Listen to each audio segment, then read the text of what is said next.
इस समय देश के केंद्रीय सरकारी कर्मचारी और पेंशनर जिस सवाल को लेकर सबसे ज्यादा उत्सुक हैं, वो यही है कि क्या आठवां वेतन आयोग वास्तव में आने वाला है।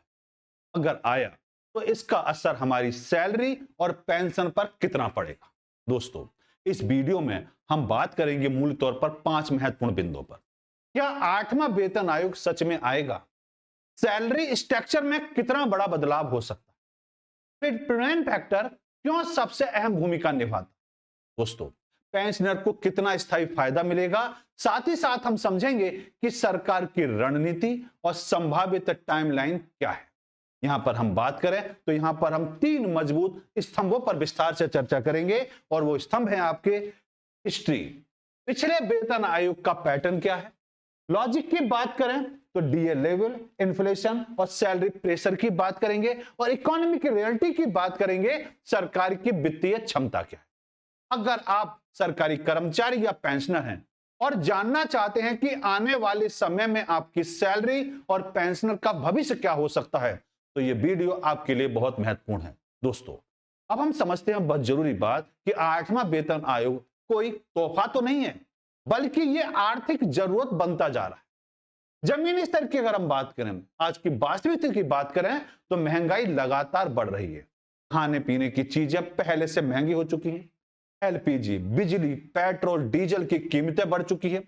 मेडिकल खर्च कई गुना बढ़ चुका है। इसका सीधा असर कर्मचारी की जेब पर पड़ रहा है।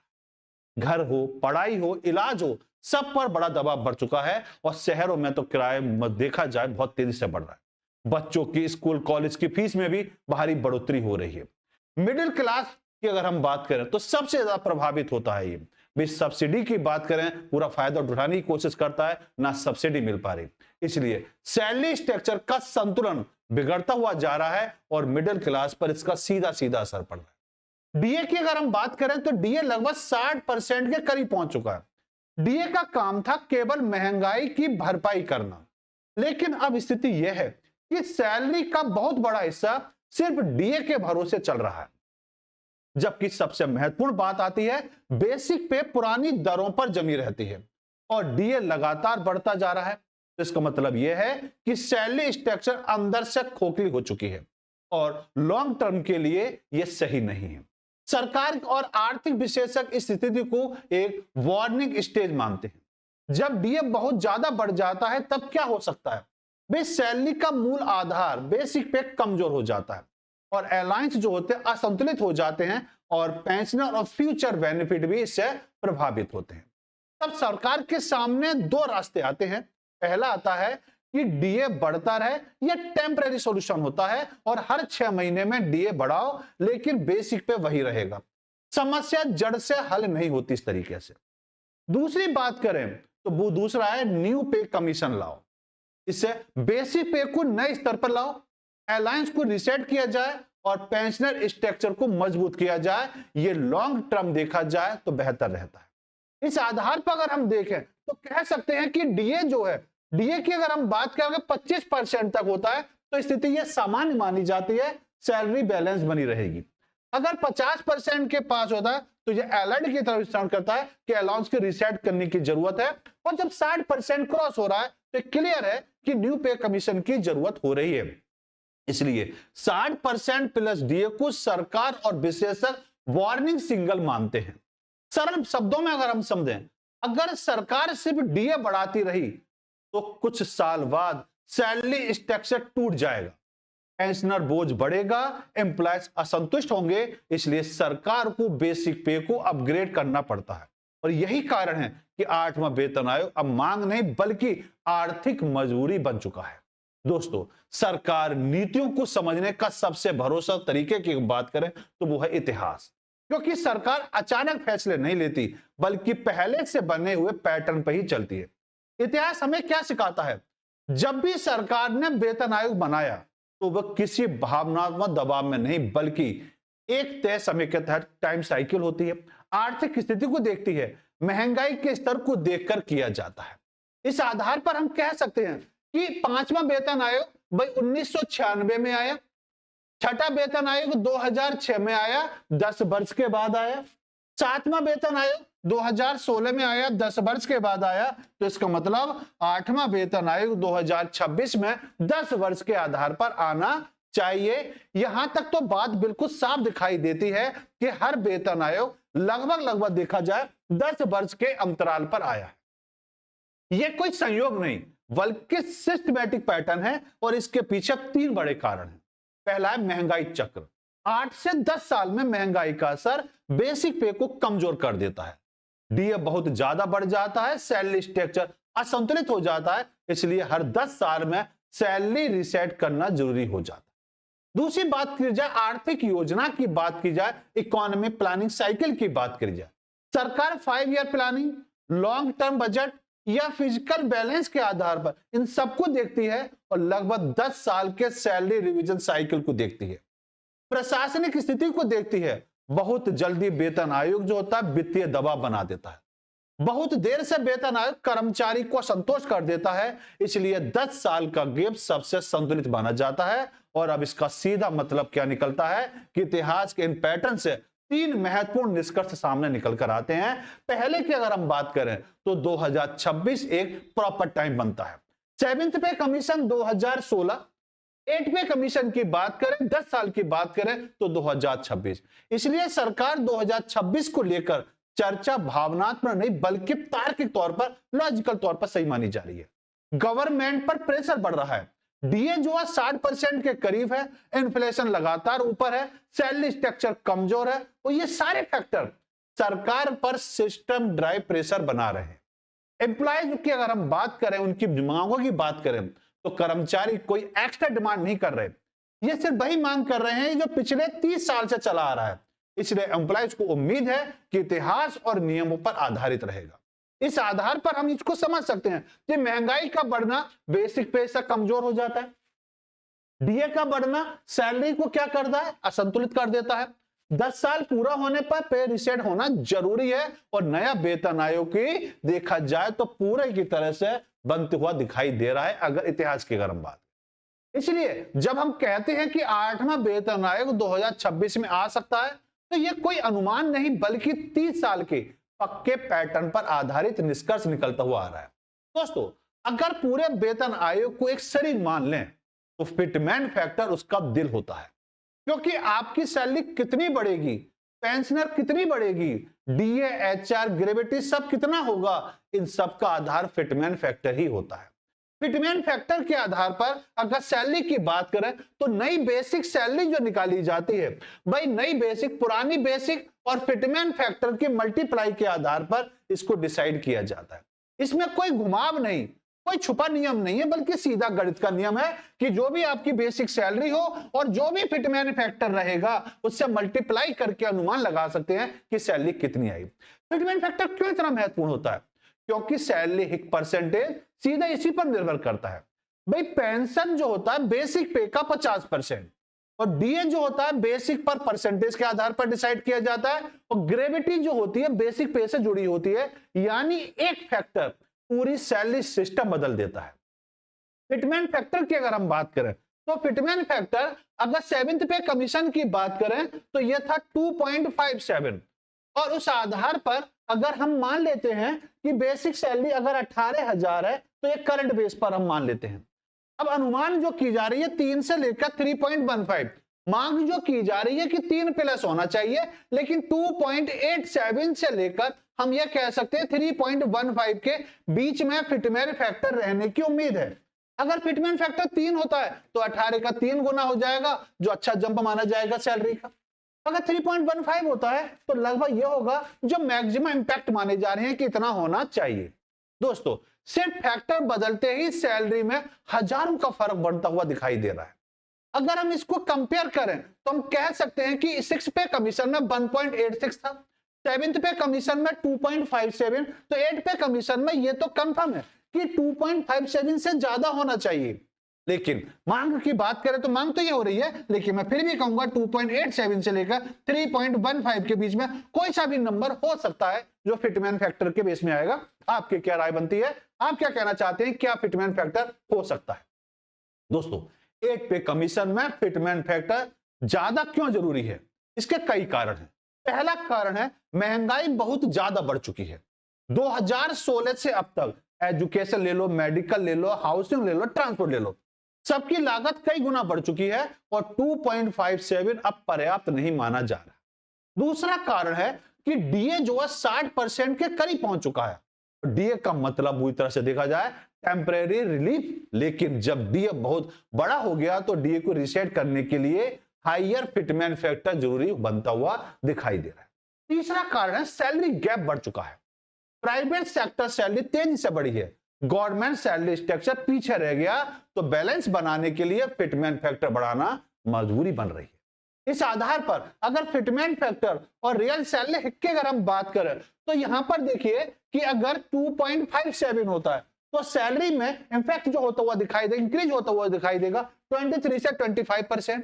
अगर फिटमेंट फैक्टर 3 होता है तो 35 से 40% और 3.15 होता है तो 45 प्लस तक हम मान सकते हैं कि सैलरी इंक्रीज होती हुई दिखाई देगी। इसलिए हम ये कह सकते हैं कि ज्यादा जो उम्मीद बन रही है फिटमेंट फैक्टर की 3 से लेकर 3.15 के बीच में बन रही है। एक्सपर्ट क्या कहते हैं? आर्थिक विशेषज्ञ और कर्मचारी संगठनों की मांग है तो उन्होंने 3 से कम फिटमेंट फैक्टर महंगाई के मजबूत स्तर के आधार पर देखा जाए सैलरी प्रेशर को कम नहीं कर पाएगा। इसलिए मैक्सिमम मिनिमम की अगर हम बात करें तो मिनिमम 3 और मैक्सिमम की अगर हम बात करें तो 3.15 की बात की जा रही है। फिटमेंट फैक्टर जितना बड़ा सैलरी हिक उतनी मजबूत, और यही कारण है कि 8वें वेतन आयोग पूरी लड़ाई फिटमेंट फैक्टर पर टिकी होगी। अब हम समझेंगे, थोड़ी सीधी भाषा में समझें तो सीधा सीधा सवाल आएगा, सीधे जेब पर इसका क्या असर पड़ेगा? इसको सबसे पहले बात को समझिए। 8वां वेतन आयोग आने पर सबसे पहले बेसिक पे बदलेगी, उसी के ऊपर सैलरी स्ट्रक्चर बनेगा। इसलिए हमें पहले बेसिक पे इंपैक्ट को समझना होगा। सैलरी इंपैक्ट की अगर हम बात करें तो करंट में अगर 18,000 है, 7th पे कमीशन में अगर 18,000 मान लें तो फिटमेंट फैक्टर अगर 3 हो रहा है तो 54, तो यहां पर बेसिक इंक्रीज जो लगभग हो रहा है वो 36,000। अगर 35,400 है तो ये लगभग 1,06,000, यहां पर इंपैक्ट जो लगभग दिखाई दे रहा है 70,000 के आसपास। 56,100 है तो ये बढ़कर 1,68,000, तो लमसम हम कह सकते हैं कि 1,12,000 का ये बढ़ोतरी बेसिक पे में ही है सिर्फ अभी। इसके मतलब ये हुआ कि 18,000 डायरेक्ट जंप जो हो रहा है वो 36,000। भाई 35,400 से सीधा जंप कहां हो रहा है 70,800 के आसपास, और 56,100 से सीधा कहां हो रहा है 1,12,200। यानी बेसिक का लगभग देखा जाए तो 3 गुना के आसपास हम इसको मान सकते हैं कि हो रहा है। ये पूरी सैलरी नहीं है, ये सिर्फ बेसिक पे है। इसके ऊपर जुड़ेगा आपका डीए, एचआर, टीए और अदर अलायंस इसके ऊपर जोड़ी जाएंगी। और बेसिक बढ़ने से अगर टोटल सैलरी पर इसका क्या असर पड़ेगा उसकी बात करें तो बेसिक पे कम है, लेकिन इससे बहुत ज्यादा होगा 8 पे कमीशन में। डीए बेसिक परसेंटेज के आधार पर डीए अमाउंट कई गुना बढ़ेगा। एचआर की बात करें तो परसेंट ऑफ बेसिक, तो एचआर अमाउंट यहां भी बढ़ेगा। और टीए की बात करें यहां तो फिक्स है, लेकिन यहां पर रिवीज होने के बाद हम कह सकते हैं कि बढ़ता हुआ दिखाई देगा। यानी बेसिक पर पूरी तरह सैलरी स्ट्रक्चर की अगर हम बात करें तो ये चेन रिएक्शन के तौर पर बढ़ता हुआ दिखाई देगा। सैलरी का असली फायदा सिर्फ मंथली सैलरी पर नहीं बल्कि पूरे कैरियर और रिटायरमेंट में दिखता है। लॉन्ग टर्म इफेक्ट की अगर हम बात करें, डीए हर 6 महीने पर बेसिक पर बढ़ेगा, ग्रेविटी बेसिक से जुड़ेगी, लेवल की बात करें, इंक्रीमेंट की बात करें तो बढ़ेगा, और पेंशन बेसिक भी मजबूत होती हुई दिखाई देगी। इसलिए हम ये कह सकते हैं कि परमानेंट सैलरी अपग्रेड इसको कहा जा सकता है। अब बात करते हैं उन लोगों की जिन्होंने पूरी जिंदगी सेवा दी और अब पेंशनर पर निर्भर है। पेंशन कैसे तय होगी? सरल नियम सीधा है कि जो भी आपकी पेंशन है लास्ट बेसिक पे का 50%। इसका मतलब बहुत सीधा है कि बेसिक पे बढ़ेगा तो पेंशन अपने आप आपकी बढ़ जाएगी। इस आधार पर हम समझें अगर 9,000 है 7th पे कमीशन में तो लगभग 27,000 ये मान के चलिए, 15,000 है तो लगभग 45,000, और 28,000 है तो पेंशन भी लगभग आप मान चलिए 3 गुना ही होगी। पेंशन के लिए क्यों जरूरी बदलाव है? भाई बात की जाए हायर मंथली पेंशन, हर महीने ज्यादा पैसा, मेडिकल हो गया, डेली एक्सपेंस में राहत मिलेगी। डीआर की बात करें, डीआर पेंशन का परसेंटेज होता है, पेंशन बढ़ेगी तो डीआर भी बढ़ता है। लॉन्ग टर्म स्टेबिलिटी की बात करें, महंगाई बढ़े तभी प्रोजेक्शन तौर पर देख सकते हैं कि फैमिली पेंशन पर भी सीधा असर बढ़ता हुआ दिखाई देगा। पेंशनर और डीआर के प्रॉपर तरीके से बात को समझें तो हम ये कह सकते हैं कि पेंशन बेसिक जो है स्ट्रांग होता हुआ दिखाई देगा, डीआर अमाउंट जो हायर रहेगा, मेडिकल सिक्योरिटी जो बेटर होती हुई दिखाई देगी, और फैमिली सपोर्ट जो होगा वो इंप्रूवमेंट के तौर पर देख सकते हैं। और ये बार बार राहत नहीं बल्कि जीवन भर की सुरक्षा यहां पर आपको मिलती है। एम्प्लॉइज के लिए हायर सैलरी और फ्यूचर बेनिफिट की बात करें, पेंशनर की बात करें तो परमानेंट इनकम स्ट्रक्चर के तौर पर देखा जा सकता है। और यही कारण है कि 8वां वेतन आयोग सिर्फ सैलरी है कि नहीं बल्कि कंप्लीट फाइनेंशियल रिसेट माना जा रहा है। दोस्तों, बहुत लोग सोचते हैं कि वेतन आयोग का मतलब सिर्फ बेसिक पे बढ़ना होता है, लेकिन असल में वेतन आयोग का बड़ा फायदा अलायंस में छिपा होता है, क्योंकि कई कर्मचारी की मंथली इन हैंड सैलरी में बेसिक से ज्यादा योगदान एचआर, टीए और अन्य भत्तों का होता है। इसलिए कहा जाता है कि अलायंस रिसेट का मतलब है हिडन सैलरी की बात की जाए। अलायंस का उद्देश्य होता है कि रेंट का खर्च, आने जाने ट्रेवल का खर्चा, इलाज का खर्चा, बच्चों की पढ़ाई का खर्चा। लेकिन 7th पे कमीशन में रेंट बहुत बढ़ गया है, उससे कंपेयर करा जाए ट्रांसपोर्ट खर्चा भी बढ़ चुका है, मेडिकल महंगा हो चुका है, स्कूल फीस बढ़ चुकी है। इसलिए पुराने अलायंस पर पर्याप्त नहीं माना जा रहा। और एचआर की अगर हम बात करें तो सरकारी कर्मचारी को रहने के खर्च के लिए एचआर दिया जाता है। 7th पे कमीशन में अगर हम बात करें तो 7th पे कमीशन में अगर हम कह सकते हैं कि 7th पे कमीशन में इसको XYZ के आधार पर डिवाइड किया।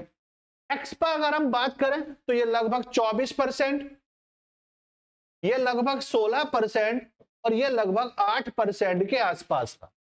अब ये बढ़ने के बाद हम ये कह सकते हैं कि लोग मान लीजिए थोड़ा बहुत भी बढ़ा, 3% भी बढ़ा, 2% भी बढ़ा, तो 24 से अगर ये 27 हो रहा है, ये मान लीजिए 18 हो रहा है और ये 10 हो रहा है, तो भी ये बहुत ज्यादा इंपैक्ट के तौर पर देखा जा सकता है।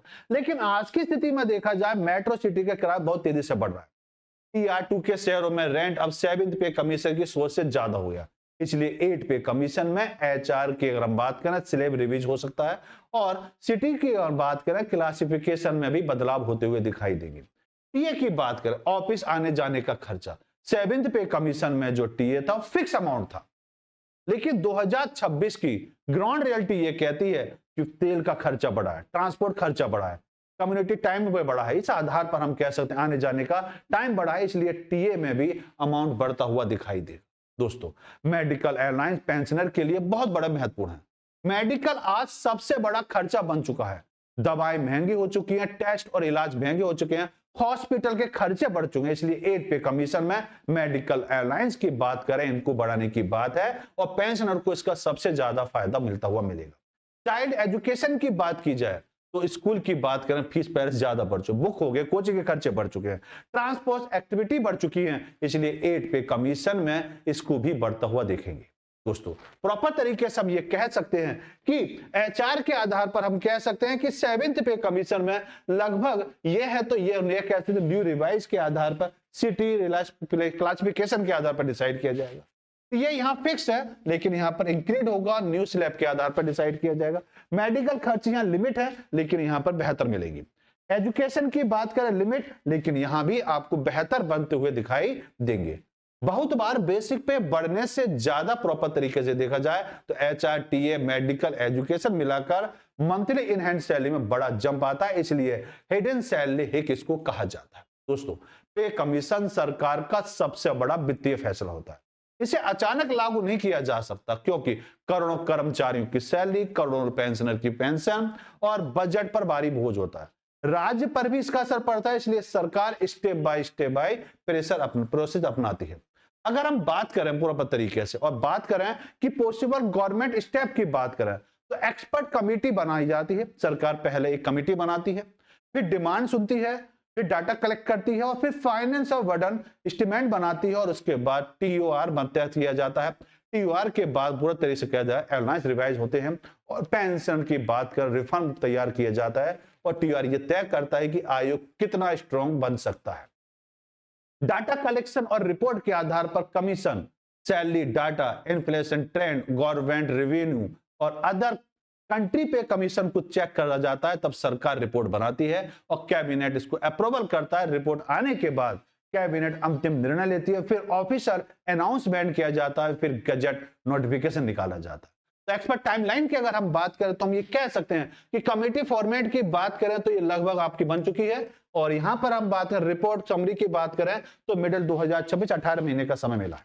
दूसरी अगर हम बात करें इंप्लीमेंट की बात करें तो 2026 के लास्ट या 2027 के स्टार्टिंग में हम कह सकते हैं। बेनिफिट की बात करें तो बेनिफिट इसमें पर्याप्त आपको मिलते हुए दिखाई दे रहे हैं। अगर हम बात करें एरियाज की बात करें, अगर इंप्लीमेशन लेट की बात करें तो लागू तो पूरी तरह से देखा जा सकता है कि ये होगा, लेकिन लेट होगा। इससे क्या होगा कि एरियर आपको मिलेगा। एरियर की अगर हम बात करें तो ये कह सकते हैं कि एरियर 2 बार मिलेगा, एक तो जनवरी में मिलेगा और एक बार जुलाई 2026 में मिलेगा। तो यहां पर इफेक्ट डेट जो मानी जा रही है वो 2026 और पेमेंट डेट जो मानी जा रही है 2027 मान के चलिए। जो आपको वहां पर एक्स्ट्रा जो मिलेगा वो 1 जनवरी 2026 से चालू हो गया।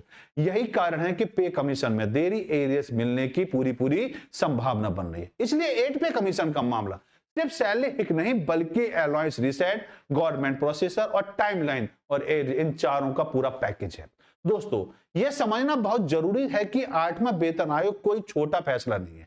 यह सरकार का सबसे बड़ा वित्तीय नीतिगत निर्णय होता है। इसी कारण सरकार इसे अचानक भावनाओं में या दबाव में कभी लागू नहीं कर सकती। सरकार क्यों जल्दबाजी नहीं कर सकती? 8वां वेतन आयोग का असर अगर पड़ता है तो करोड़ों केंद्रीय कर्मचारियों में पड़ेगा, करोड़ों पेंशनर पर पड़ेगा, केंद्र सरकार के बजट पर पड़ेगा, राज्य सरकार की सैलरी संरचना पर पड़ेगा। इसलिए सरकार को हर कदम बहुत सोच समझकर और चरणबद्ध तरीके से उठाना पड़ता है। अब हम समझते हैं कि सरकार स्टेप बाय क्या निर्णय लेती है। तो पूरी तरह समझ चुके हैं कि एक्सपर्ट कमेटी बनाई जाएगी। कमेटी बनाने के बाद सरकार सबसे पहले सरकार क्या करेगी, एक्सपर्ट कमेटी बनाएगी और कमेटी में शामिल होते हैं वित्त विशेषज्ञ, प्रशासनिक अधिकारी, अर्थशास्त्री और यह समिति कर्मचारियों की मांग सुनती है, सैलरी डाटा का अध्ययन करती है और सरकार पर पड़ने वाले वित्तीय बोझ का अनुमान लगाती है। और फिर इसके बाद टीओआर तय किया जाता है और इसके आधार पर डिसाइड किया जाता है कि आयोग क्या रिव्यू करेगा, बेसिक पे तक सीमित रहेगा या अलायंस, पेंशन, डीए, एनपीए सब देखेगा। और टीओआर कितना व्यापक होगा, वेतन आयोग उतना ही स्ट्रॉन्ग और बेनिफिशियल दिखाई होता हुआ दिखेगा। दोस्तों अगर हम बात करते हैं मूल तौर पर कि इसकी प्रॉपर टाइमलाइन की बात करें तो पूरी तरह से समझ में आ गई कि अब इसको हम समझें तो कह सकते हैं कि कमेटी 2025 के अंत मतलब हम कहते हैं कि ये लागू हो चुकी है और मिडिल 2026 और हम इसको कह सकते हैं कि ये लागू जो होगा वो आपका 2026 के लास्ट या 27 के प्रारंभ में इसको लागू कर सकते हैं। टाइमलाइन में पूरी तरह से समझे तो कह सकते हैं डिसीजन में समय लग सकता है, इंप्लीमेंट में देरी हो सकती है, लेकिन इफेक्टिव डेट की बात करें तो असर इसके पीछे हो सकता है। यहीं से मूल तौर पर हम कह सकते हैं एरियर जो मिलेगा वो मिलेगा जरूर, लेकिन 1 जनवरी 2026 से मिलेगा, लेकिन सैलरी में जो बढ़कर आएगा वो आप मान के चलिए 2027 में। दोस्तों एरियर कैसे बढ़ता है ये बात हमने क्लियर करी कि 1 जनवरी 2026 और फिर आपको मिलेगा जुलाई 1 जनवरी 2026 जुलाई से। इसलिए कई कर्मचारी मानते हैं कि डिले शॉर्ट टर्म परेशानी के लॉन्ग टर्म में इसका फायदा मिलता हुआ मिलेगा। गवर्नमेंट की रणनीति पर असर हम बात करें तो सरकार का मूल उद्देश्य है सैलरी स्ट्रक्चर को रिसेट करना, बजट को मैनेज करना, लॉन्ग टर्म स्टेबिलिटी बनाए रखना। इसलिए प्रक्रिया लंबी होती है लेकिन सुनियोजित होती हुई दिखाई देगी। एक लाइन में सीधी बात कहें तो 8 पे कमीशन में देरी का मतलब इनकार नहीं बल्कि प्रेशर तौर पर देखा जाए ये प्रोसेस के आधार पर चल रहा है प्लस एरियर की पूरी संभावना बन रही है। अगर आपको ये जानकारी संतुलित और उपयोगी लगा हो तो लाइक करें, शेयर करें ताकि ये जानकारी और लोगों तक पहुंच सके। चैनल को सब्सक्राइब करें, बेल आइकन जरूर दबाएं ताकि अगला अपडेट आपसे मिस ना हो जाए। 8वां वेतन आयोग उम्मीदों का नहीं बल्कि तर्क और वास्तविकता का विषय है। यह सही जानकारी सही समय पर सही फैसला ला सकती है। जय हिंद, जय